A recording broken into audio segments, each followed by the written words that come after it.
What's next for Mike Foote? I know there's something you're cooking up in the month of March that listeners might be interested in. I can't tell you. Can't tell you? It's still super secret? It's still super secret. Dang, when can people find out? You might have to edit it out. Hello and welcome to A New Angle. I'm your host, Justin Angle, Associate Professor of Marketing at the University of Montana College of Business. This podcast is my chance to speak with cool people doing awesome things in and around Missoula, Montana. We're interested in creativity and hustle, and the people we'll speak with here exude both of those in spades. Buckle up and let's go.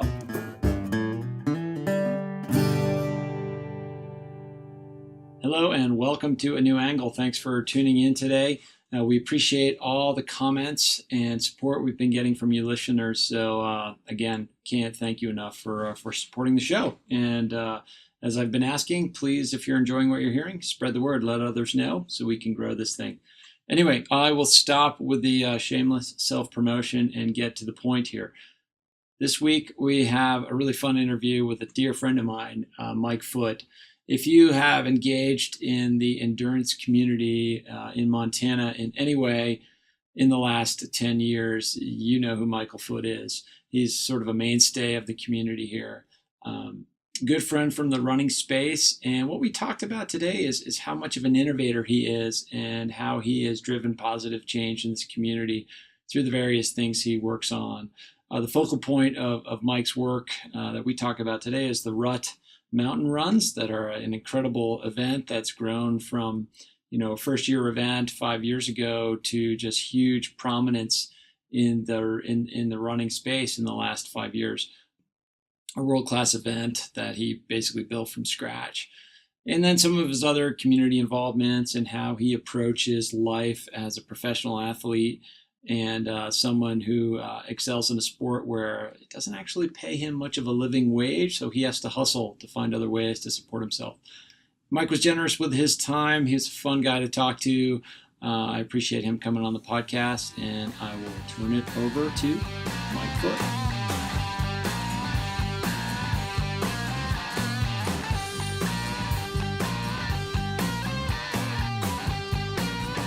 All right, so I'm here with Mike Foote. Mike, thanks for coming on the podcast. Good to be here. So when I moved to town in 2012, I think, Mike, you were maybe the first person in town I knew or knew of. We go back a ways through the running community, and that's how a lot of people know about you in this town. My first point of contact was at a race, but then shortly thereafter, you were kind of branded as the guy who was going to Europe and really kicking butt in a big race over there, the Ultra Tour de Mont Blanc. What was your first year there? I think it was the year before you and I met, so it was 2011. 2011. And so one of the things we'll get into today is this guy, Mike Foote, he's really entrepreneurial in his spirit, and he's brought that to many of the ventures around town that we'll get into. But I remember you printed T-shirts to fund your trip to Europe. I mean, going to Europe as kind of a young, emerging dirtbag runner, that's a big deal. So print us up some T-shirts to raise some funds. Is that right? That's funny. You've done your research.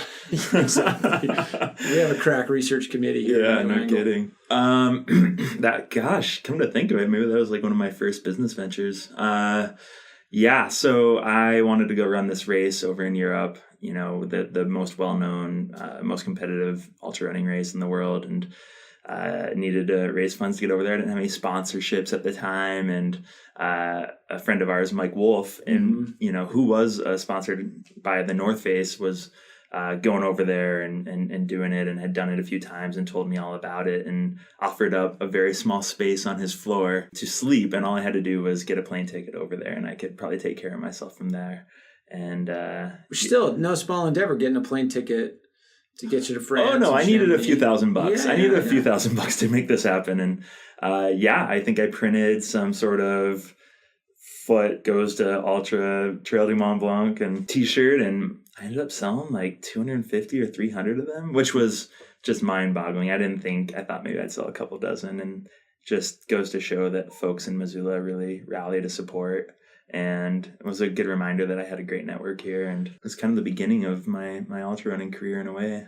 Yeah, that kind of put you on a lot of people's maps Yeah. in this tiny little sport. So the 3 maps that were out there. Exactly. But I think it really speaks to your kind of entrepreneurial spirit, but also your commitment to this community. So you, just by way of kind of some bio, from Ohio, moved here for the latter part of your college years. You want to paint that picture of what brought you, a Midwest kid, baseball player, out to Missoula and to become a...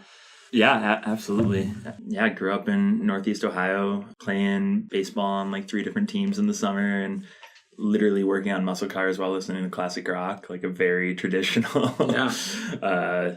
drinking beer down by the tracks and all of that. Like that was my childhood. Living the dream. And it was great. And then I saw mountains for the first time when I was 18 on my freshman college, spring break trip with some friends. We went out to Moab and I had like $130 mongoose mountain bike that I got from Walmart, and I just rallied mountain biking trails for like 8 days and loved it and realized that I really love the American West. So my trajectory changed quickly, and finished up my undergrad here, started running while I was here started trail running a lot more when I was here. Just because the access was incredible and everybody talked about all the different trail options around Missoula, and bit by bit I started to explore further and further and fell in love with it. Yeah. Sure. So graduated Environmental Studies 2006, is that right? Correct. That's right. And so since then, after that you were kind of pretty serious about career as a ski patroller and maybe into the avalanche forecasting space, or I know you kind of went down that path for a while. Yeah.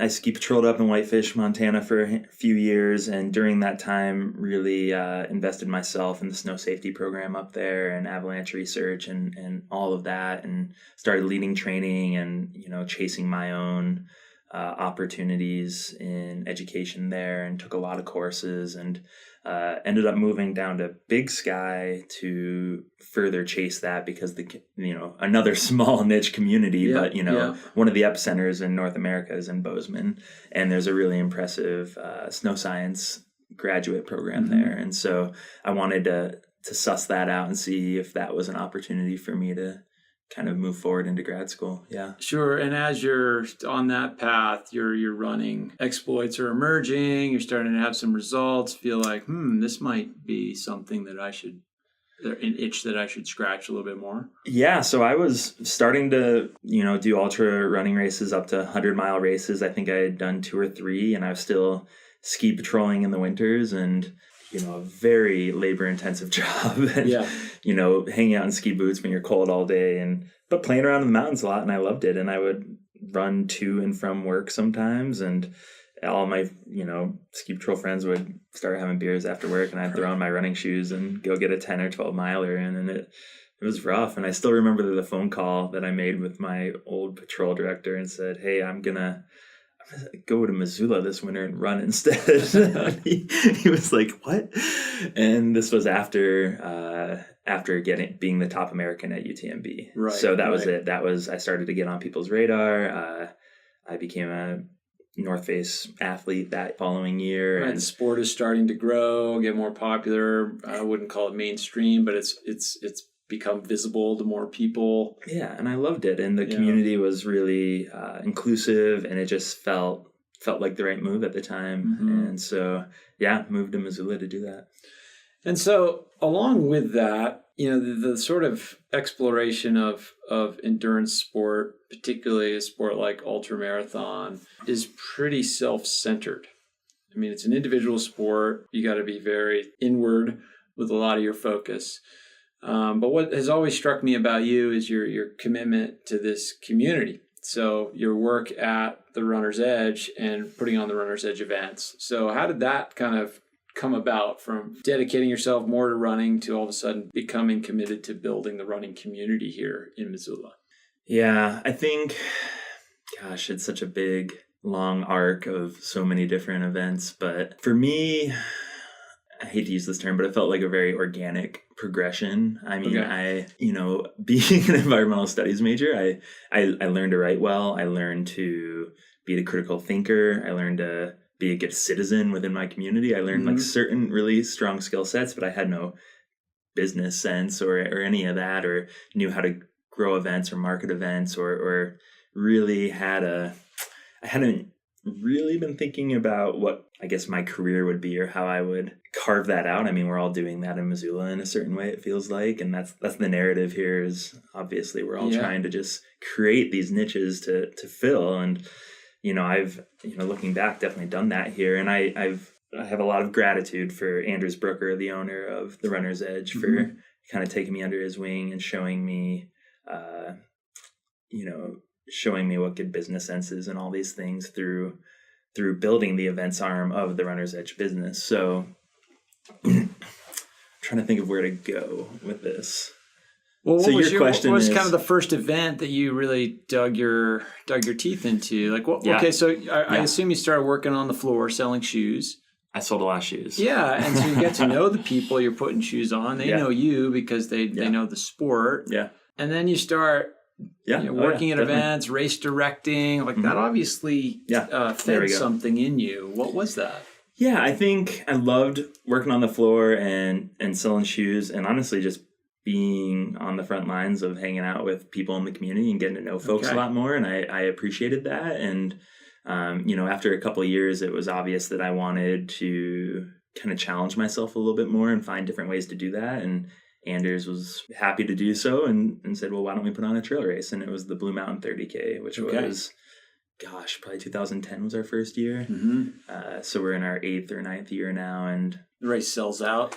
Out quick, and we focus on a high quality event that's well organized, and we try and have people have a good time and tell their friends for the next year. And we went from that small trail race to now we have close to a dozen events that all for the most part do very well, and everything from the Blue Mountain 30K, which has 100 people in it because that's our Forest Service permit, to our Rut Mountain Runs, which just sold out in a week with 2,700 spots. So that being kind of the crown jewel, the Rut Mountain Runs, and I wanted to kind of dive into that because this race, 50K, 28K, 15 or 11K, various distances, a kids race, the Runt Run.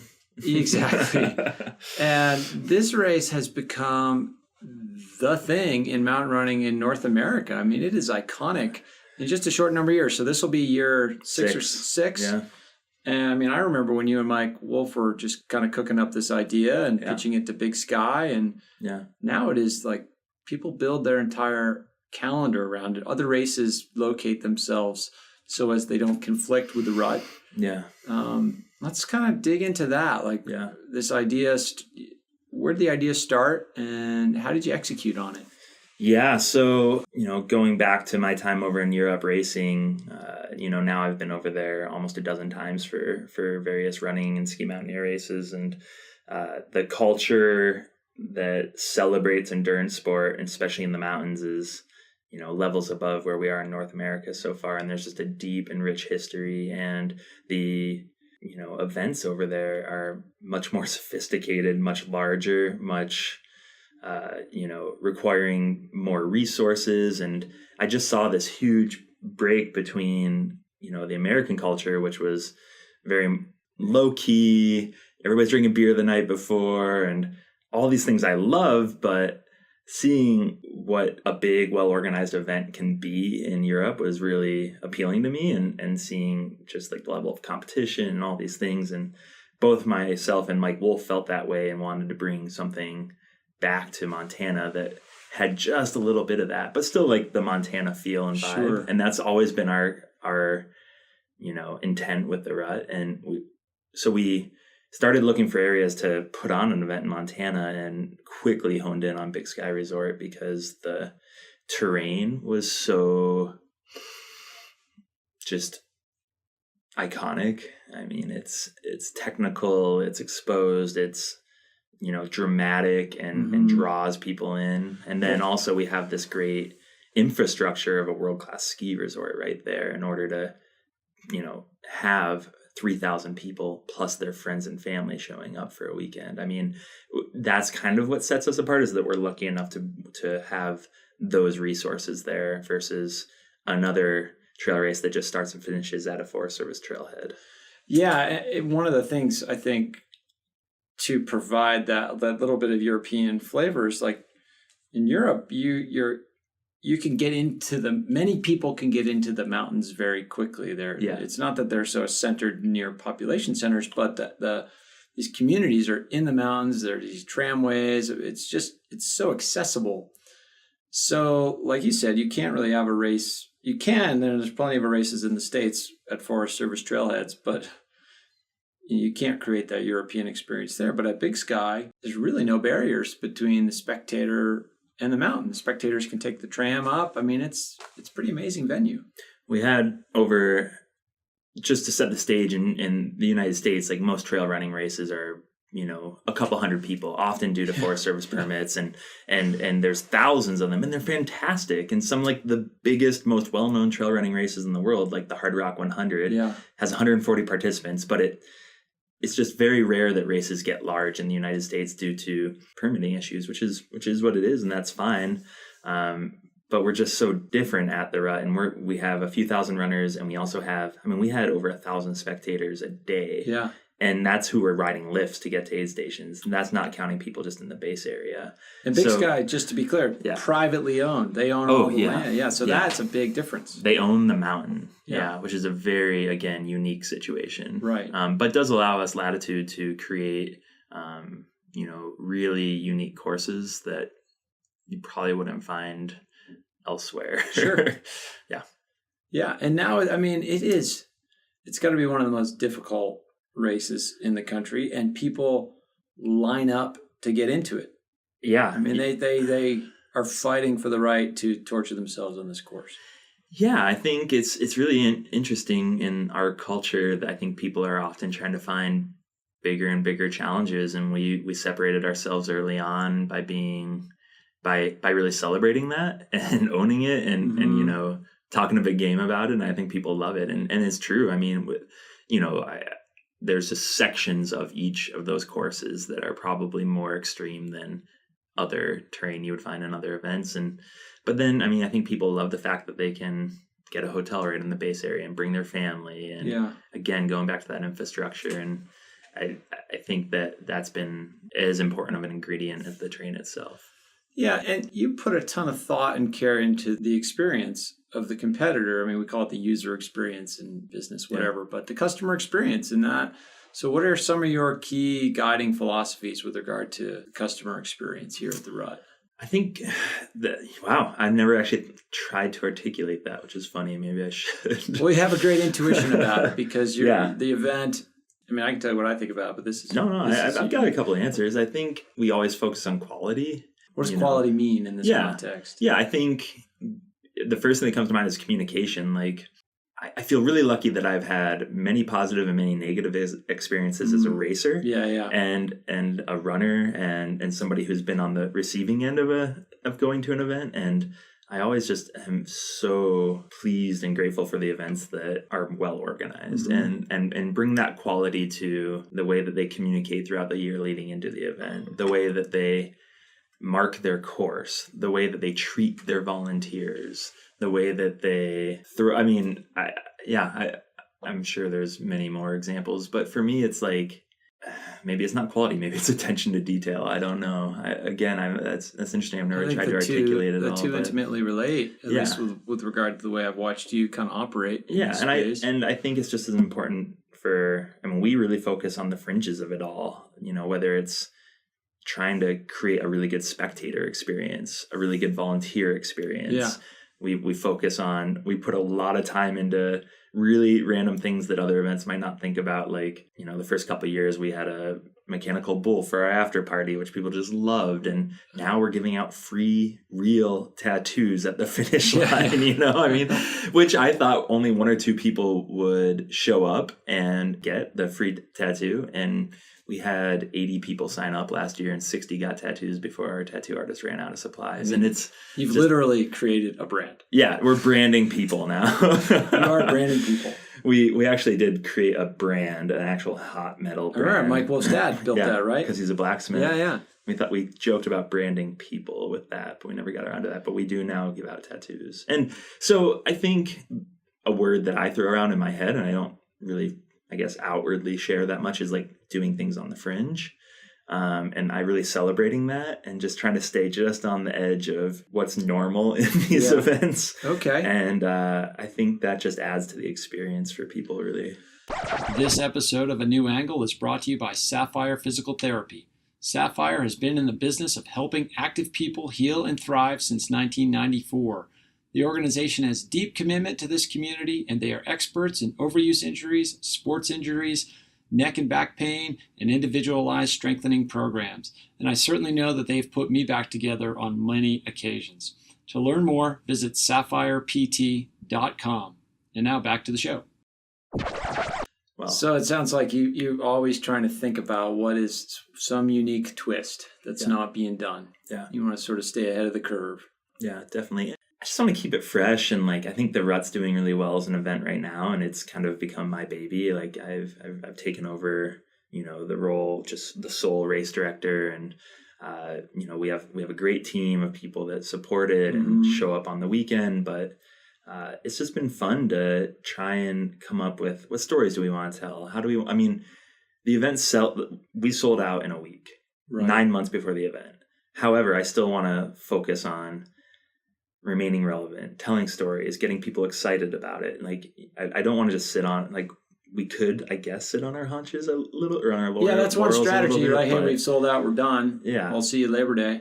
And I've seen events do that, and I don't know. For me, it is like creating that culture still is like the fun, mushy part of it that I never know how to really do, but I kind of poke away at, and I'm constantly like waking up with ideas and thinking about how to just twist it a little bit and make that experience for somebody who's been there all 6 years and hopefully for 10 years straight. Every year there's something new that they're experiencing, though the core of it's still the same.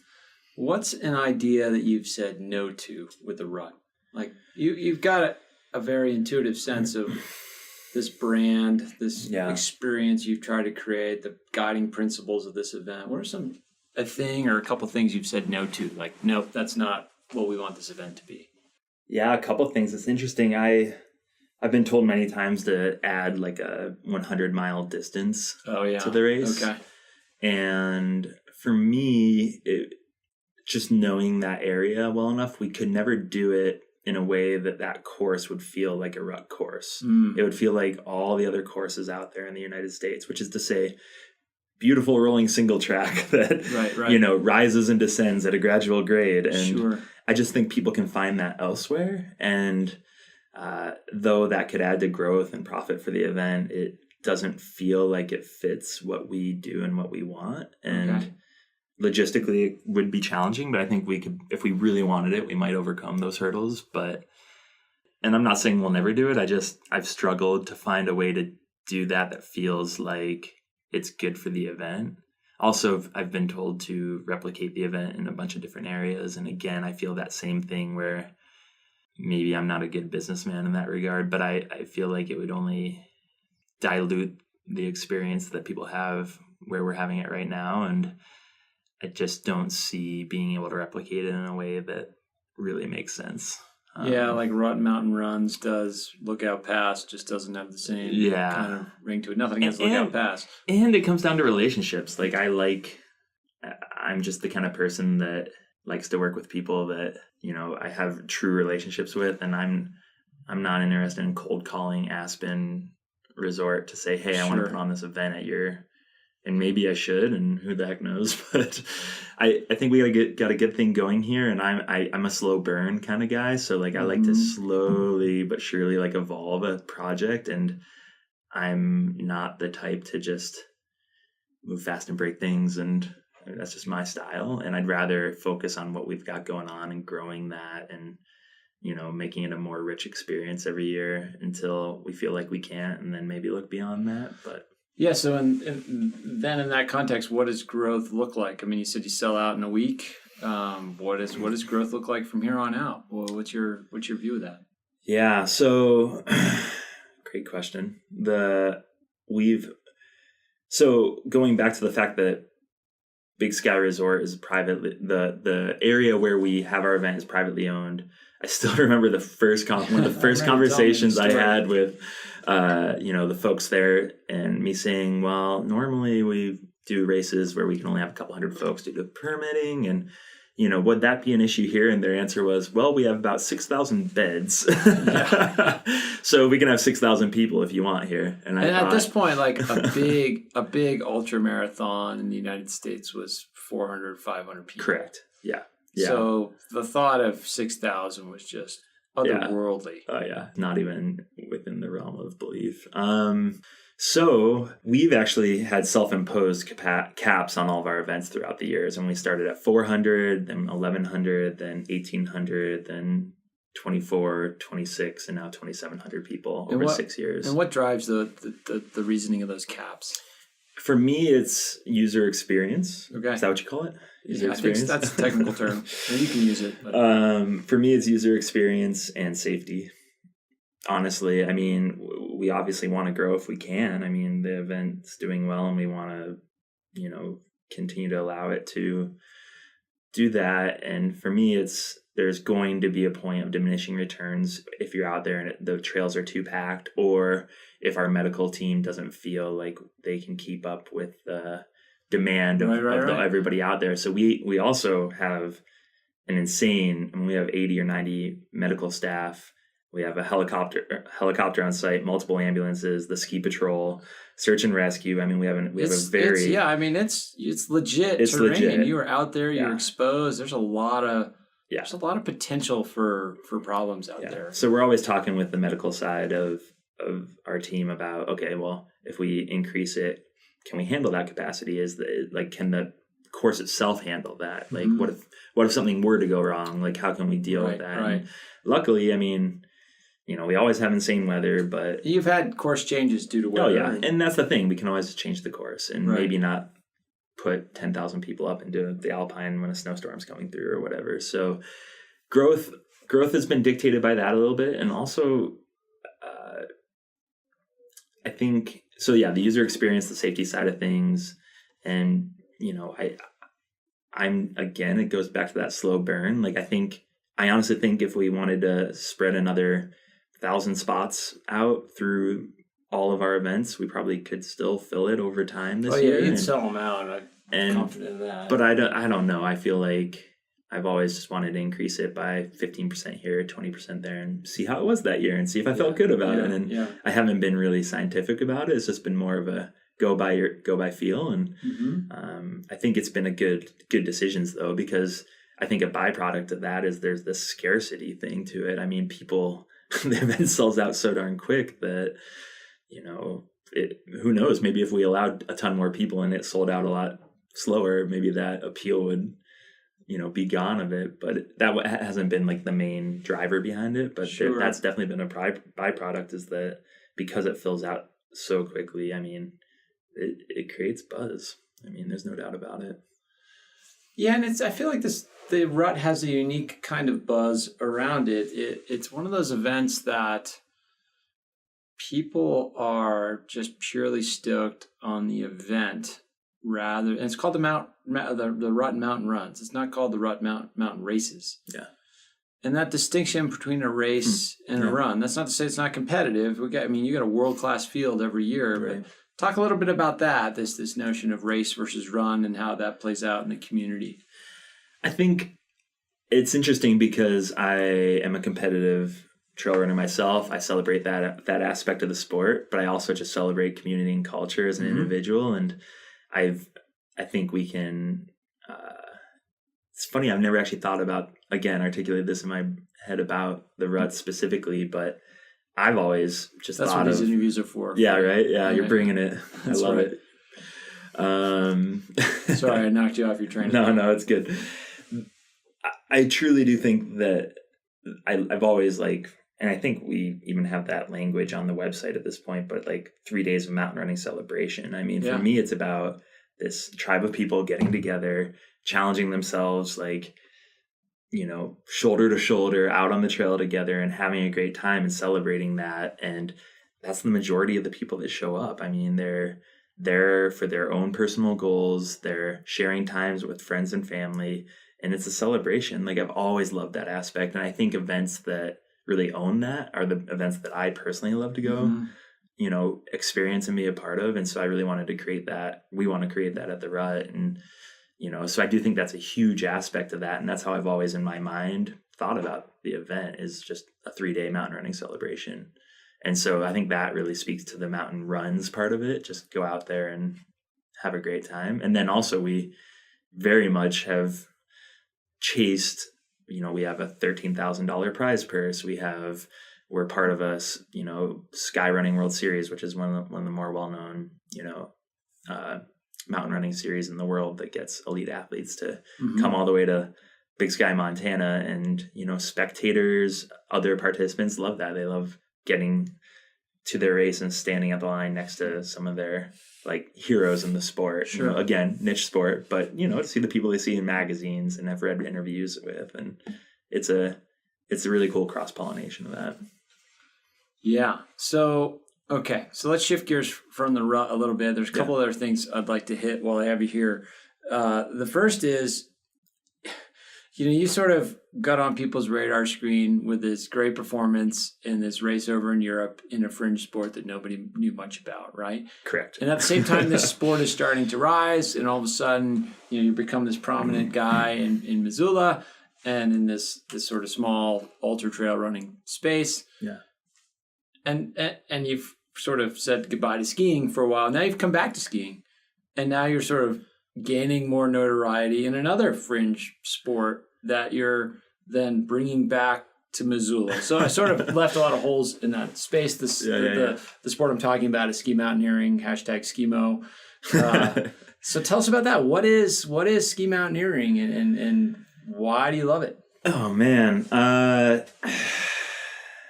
Yeah, I kind of joke in my head. I'm like, trail running is getting too big, so I'm apparently moving on to more niche sports. That's right. And as skimo grows, I wonder what the next even smaller, more niche sport is that I'm going to chase. That's a good strategy in life, to find a small list, and try to get to the top. And when you're at the top of that, you can find a smaller list. So you can stay at the top. There we go. That's maybe, again, unknowingly, that's been my path all along. Ski mountaineering is so skimo is short for ski mountaineer racing, and it essentially is a sport that, surprise, surprise, is quite large in Western Europe and has a huge following and rich history that essentially entails skinning up mountains, skiing down them, moving through complex mountain terrain efficiently is how it boils down in my head in the winter. Here in Montana, that's what I love to do. So it's like a combination of backcountry skiing and mountain trail running. Exactly, on a race course. So you're using skins on your skis and going uphill, oftentimes throwing them on your backpack, boot packing up a really steep couloir chute, going along a rocky ridge, sometimes with fixed ropes that you literally clip into. It's very much a technical mountain race, which is amazing and what I love to do year round. And so this sport has been a conduit for me to continue to do what I love in the mountains in the winter and continue to train in a way that I love. I've really invested in it in the last few years, and it's just been fantastic. Yeah, let's just make sure to be clear with the listeners, Mike's a pretty humble guy, and he'll say he's invested in it. What that means is that he has one of the best in the country at this and competes on the national team representing the United States in the World Championships. And so I just want to, you're not going to say that, but I'm not. I'll say it for you. But one of the things that's remarkable is that you have brought that sport kind of to this community, and now you put on a series up at Snowball where you get 70 plus people out on Thursday nights to do these kind of races. Is that right? Yeah. So we put on we call it Rando Radness, because randonnée is, randonnée skiing is what they call it in France. And it's just the locals, very fun Thursday night weekly series we do in the winter. And we get 70, 80 folks up there nightly. And we have a really good time. And Snowball is just the local ski area up the road, and we have a blast with it. I think, again, it goes back to that community building. I think it's just in my genetics to poke around and create things. And see who will show up, and Missoula has a tendency to show up no matter what, which is always surprising to me. And yeah, we're 3 years into it now, and it's just been a fun side project. And what I really like about it is I continue to meet a lot of really cool people that I wouldn't have met through the running community that I'm now meeting through the skiing community, which has been really fun. Right. Yeah. And you're providing a touch point to something new for a lot of people here, which is pretty special. Exactly. Yeah. Final thing as we kind of wrap up, I wanted to give you a chance to talk a little bit about your involvement with Five Valleys Land Trust. I know that you've been passionate about public lands, access to open space, protection of open space, and so that has sort of led you to an opportunity to be a board member of Five Valleys Land Trust. Yeah. And that's really important work, and it's reflective of your commitment to this community, but also this bigger picture of, as a mountain athlete, you have a responsibility to kind of protect those mountains. Yeah. Yeah. So I think it just goes back to growing up in a small town in Ohio and not really being aware of things like public lands, and moving out to the American West and having this really positive experience in my life of, exploring in the mountains and of complete lifestyle, a healthier lifestyle change, and a healthier, happier life out here than I think I would have ever found in the Midwest. And I think, the constant backdrop to all of those experiences and that growth has been open spaces and public lands. And so I think in the last handful of years, it's become more and more apparent to me that just how much value there is in that. And so as I get a little bit older and as I continue to use and utilize these resources that we have and have access to, it's important to me to give back. And it's been, catalyzed. It's a catalyst in the last few years has just been that there's been a lot of really polarizing issues surrounding public lands. And I think it's been fun for me to work with Five Valleys Land Trust, the organization here in Missoula that, works really hard to protect open spaces and places that we all love around the Missoula region. And it feels in a lot of ways very apolitical, and it just feels very like a great community of people from all walks of life that support that organization, because a lot of the people who we might have different political views or backgrounds, I mean, a lot of the people in Western Montana are here because they love open space. And so it just feels like a very noble mission and cause to work with that organization. And as a trail runner, I utilize those landscapes, like, frankly, every day. And I think about what it would be like had the work that organization and other organizations had done 20, 30, 40 years ago, if they hadn't done that, what it would look like today. I'm always like, okay, this is my turn. We're standing on the shoulders of giants. Like, it's our turn to, do the good work. And 20 years from now, somebody else will be, benefiting from that. Mm-hmm. So that, the big theme here, Mike, that I really admire about you and your sort of outlook is you're very thoughtful about how you deploy your efforts. And I think that maps on to being a successful athlete. Like, you gotta know when to be on the gas and when to be off. And you do a really nice job of looking for areas for maximal impact while also having deep commitment to the community. So speaking of maximal impact and kind of how to, I guess what I'm getting at is going to put you on the spot a little bit. Uh-oh. So what's next for Mike Foote? I know there's something you're cooking up in the month of March that listeners might be interested in. I can't tell you. Can't tell you? It's still super secret? It's still super secret. Dang, when can people find out? You might have to edit it out. I don't know. I was going to release this right before you go. Oh my gosh. That's what I was thinking. When are you going to release it? Like the week you're going after it. Okay, you can. That's fine. So, yeah, it's just like every other athletic achievement that anybody really chases. It doesn't really matter, and it's just some contrived thing. However, in mid-March, I'm gonna attempt to break the world record for most vertical feet climbed and skied in 24 hours. Current record is 60,000 feet. So if you live here in Missoula, that's 30 plus laps of Mount Sentinel in a day. I'm going to do it up in Whitefish at Whitefish Mountain Resort. That's 60,000 up and 60,000 down. Correct. Okay. Yeah. Which, if you don't live in Missoula, it's like going up and down Mount Everest twice in a day.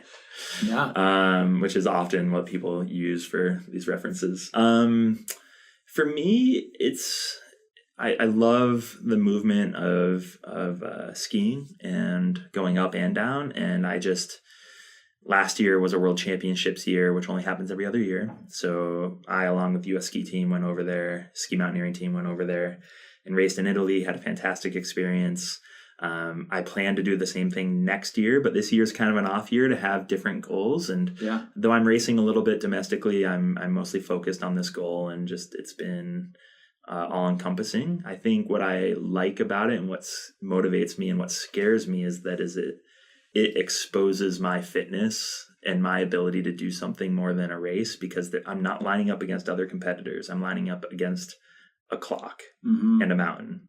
And I've got 24 hours to do something I said I was going to do. And I'm going to try to do, and I either do it or I don't. It's very black and white, and it's very vulnerable to do an event in this way. So I think I'm as motivated for this as I've ever been for anything in my life physically. And it's super exciting, and I'm going to have a great support crew to do it. And I'm going to see if I can't ski 61,000 feet. 61,000 feet. Yeah. So it'll be fun. Yeah. It'll be something fun in quotes, right? Yeah. Mike Foote's kind of fun. Yeah. So anyway, best of luck with that. I am sure you will crush it, as you crush most things in life. Thanks for your generosity, not only to the podcast here, but to this community. You certainly welcomed me, and I think you've been a great touch point for many people in this town and beyond. So, Mike Foote, thanks for coming on the pod. Thanks, Engel. Coming up next week, we have Michelle Cardinal, CEO and co-founder of the R2C Group, a marketing agency headquartered in Portland, Oregon. Michelle recently visited the College of Business here at UM as this semester's Gilkey speaker. Michelle and I will talk about her commitment to fighting homelessness in Portland and in other communities, as well as her great enthusiasm for helping young women in the workplace. We hope you tune in.